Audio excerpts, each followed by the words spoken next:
नमस्कार, आप देख रहे हैं बिजनेस टुडे बाज़ार और आज हम बात करेंगे एक आईपीओ के बारे में जिसका नाम है जूनिपर होटल्स। जूनिपर होटल्स का आईपीओ आज 21 फरवरी को खुल गया है सब्सक्रिप्शन के लिए और इसके आईपीओ के जरिए कंपनी करीब 1800 करोड़ रुपए जुटाएगी। इशू का जो प्राइस बैंड रखा गया है वो 342 से 360 रुपये तय किया गया है। निवेशकों को कम से कम 40 शेयर खरीदने पड़ेंगे और ये इशू 23 फरवरी 2024 को बंद हो जाएगा। आईपीओ का जो 75% हिस्सा है वो QIBs के लिए है, 15% हिस्सा नॉन इंस्टीट्यूशनल इन्वेस्टर्स के लिए है और 10% हिस्सा रिटेल के लिए आरक्षित किया गया है।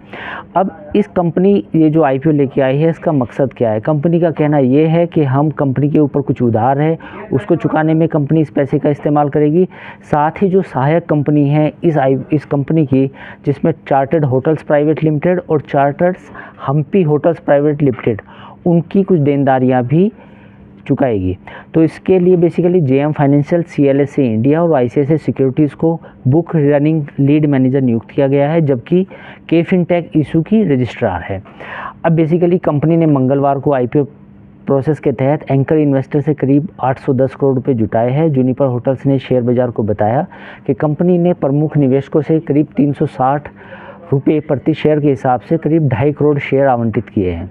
एंकर प्रोसेस में जिन लोगों ने भाग लिया है उसमें विदेशी और घरेलू संस्थानों में फिडेलिटी, कोटक महिंद्रा IMF, सरकारी pension fund Norges, White Oak, Schroder, the Prudential insurance company, Invesco, ICICI Prudential life insurance company, HDFC life insurance company और क्वांट म्यूचुअल फंड शामिल हैं।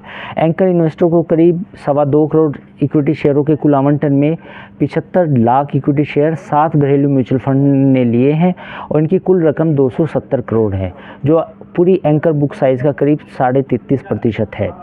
अब कंपनी करती क्या है इसके बारे में बात करते हैं। बेसिकली सराफ होटल लिमिटेड और उसकी सहयोगी कंपनी जूनिपर इन्वेस्टमेंट लिमिटेड और 2 सीज होल्डिंग लिमिटेड को प्रमोट करते हैं।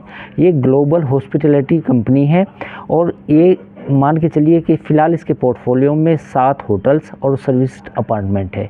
30 सितंबर 2022 तक भारत में हयात एफिलेटेड होटल्स के कमरों की जो कुल संख्या थी वो करीब 1836 थी, यानी कि करीब मान के चल सकते हैं आप 2000 का जो एक आंकड़ा है उसके आसपास कमरे हैं। और कारोबारी साल 2022 की तुलना में कंपनी की जो आय थी वो करीब 308 करोड़ रुपए से बढ़कर 666 करोड़ रुपए हो गई थी, जिसमें मान के चलें कि करीब 116% का जंप है। तो बेसिकली ये एक हॉस्पिटैलिटी इंडस्ट्री का एक आईपीओ है। आपने देखा होगा हयात होटल्स के नाम से काफ़ी होटल्स भी हैं इनके विभिन्न शहरों में।